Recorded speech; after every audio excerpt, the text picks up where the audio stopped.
দাদা জানলার ধারে বসে কি করছো? এই তো বসে আছি। আজকে বৃষ্টি হয়েছে, মনোরম পরিবেশে অনেকদিন পর বৃষ্টি হয়েছে।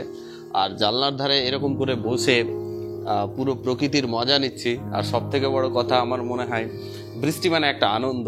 বৃষ্টি মানে হচ্ছে যে ছোটবেলার কিছু স্মৃতি মনে পড়ে। বৃষ্টি মানে হচ্ছে যে নিজের সঙ্গে নিজেকে একটা খুঁজে পাওয়া।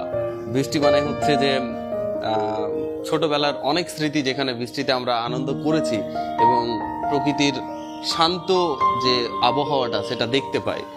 বৃষ্টি মানে হচ্ছে এর সিগনিফিকেন্ট দিতে গিয়ে আমি হয়তো শব্দহারা হয়ে যাব, কারণ বৃষ্টি আমার খুব ভাল লাগে। আর এরকম জানলার ধারে বসে নিজেকে নিয়ে ভাবছি, কল্পনা করছি, অনেক কিছু আমার ভালো লাগছে, এই জন্য বসে আছি। এরকম কিছু না যে কাউকে মিস করছি বা বিরহর কথা মনে পড়ছে, বাট বৃষ্টি একটা বিরহর আই থিঙ্ক জায়গা। মানুষ যখন দুঃখিত হয় বা বৃষ্টিতে হয়তো নিজের পূর্ব জিনিসগুলোকে বেশি ফিল করে। তো আমি তো এখান থেকে বসে অনেক আনন্দ ফিল করছি এবং সুন্দর সুন্দর বাতাস আসছে, যেটা আমার মনকে ছুঁয়ে যাচ্ছে অ্যান্ড মাইন্ড রিফ্রেশ হয়ে যাচ্ছে। এখন এরকম জানলার ধারে বসে জাস্ট এক কাপ কফির অপেক্ষা।